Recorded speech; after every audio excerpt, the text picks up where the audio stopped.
accent. You play the boss of GCHQ. It's all about the cyber world. Things aren't as they seem. Set the scene for us then a bit, Simon. Yeah, it takes place at GCHQ, which is the kind of less famous intelligence centre of British government. People always think of MI5. GCHQ is the government communications headquarters, and it's where a lot of the cyber defence takes place, and offence if needs be. And the show is about a cyber attack which is launched against the UK, and a young sort of intern called Sarah, played by the brilliant Hannah Khalik-Brown. It's sort of almost her first thing, and she carries the entire show. She's amazing. She spots something in this malware, this virus that is set to go off at a different time, which is even worse than the initial attack. And then suddenly, realizing that there's more to this virus than meets the eye, she sort of gets deeper and deeper, and there's stuff going on in there. It's very scary and totally and utterly based on fact. Which is, I found well, that's terrifying. It is isn't extremely scary. There are things that I discovered, because it was meticulously researched by Peter Kosminski, who is the amazing BAFTA-winning sort of writer-director of the show. He researched it for 5 years, and nothing in the show has not happened or has not been war-gamed as if it is going to happen. And you realise just, it's similar to the nuclear deterrent, but it's online. And it's scarier because if someone launches a nuclear bomb at you, you know where it's come from. But with a cyber attack, you're not always sure who's attacking you. So retaliating is a very dangerous game. So it's an incredibly tense, beautifully written show, and it was a pleasure to make.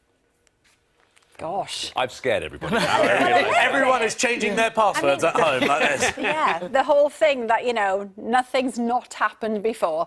Well, I was delighted to get offered the role because obviously I come from having done sort of mainly comedy, not always, but I'm generally thought of as someone who does comedy. And so for Peter Kosminski to sort of like take a punt on me as a dramatic actor, because the show is, you know, it's very dramatic, was I was really sort of flattered by that, and I relished it. I trained to be an actor, not just a funny guy. So it was.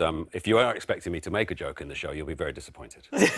Hey, well, I mean, that show, you're obviously, you know, flexing your acting skills as a human, but you're also flexing your acting skills as an animal in Luck, the new animated movie that you're doing for Apple TV. Yeah. Now, you are starring alongside Jane Fonda, Whoopi Goldberg. You're playing a cat called Bob.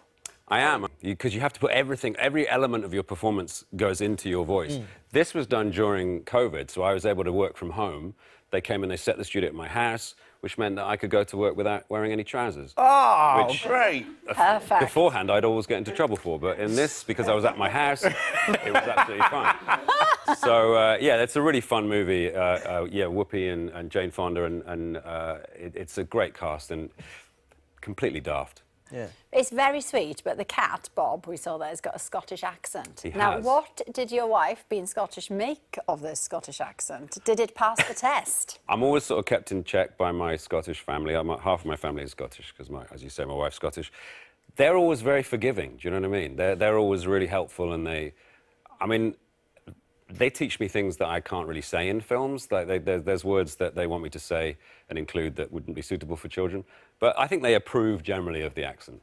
That's good. That's good. That's quite a high bar to meet, isn't it? Yeah, oh yeah, absolutely. Yeah. I'll get in big trouble. Aston, I have to ask, mate. I mean, I know you're a big film fan as well. You've done some acting in the past. But, I mean, look, film-wise, I mean, if you could take any of the movies that Simon starred in, which role would you want to take on? Are you more of a Shaun of the Dead or are you a Mission Impossible person?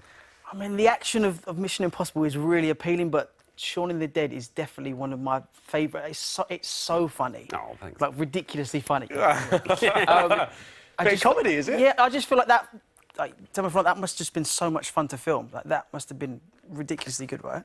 It was fun. It was like our first thing, and we were quite naive, and I think that kind of powered us along in a way. But it was a lot of fun, killing zombies. There you go. Aston Marigold, killing zombies. Now you've gone down. Hi, Hamish Haggis here. I've always been a fan of Simon's work and looking forward to watching his latest work in Undeclared War. And I wasn't disappointed. An even-paced drama with human interest side story.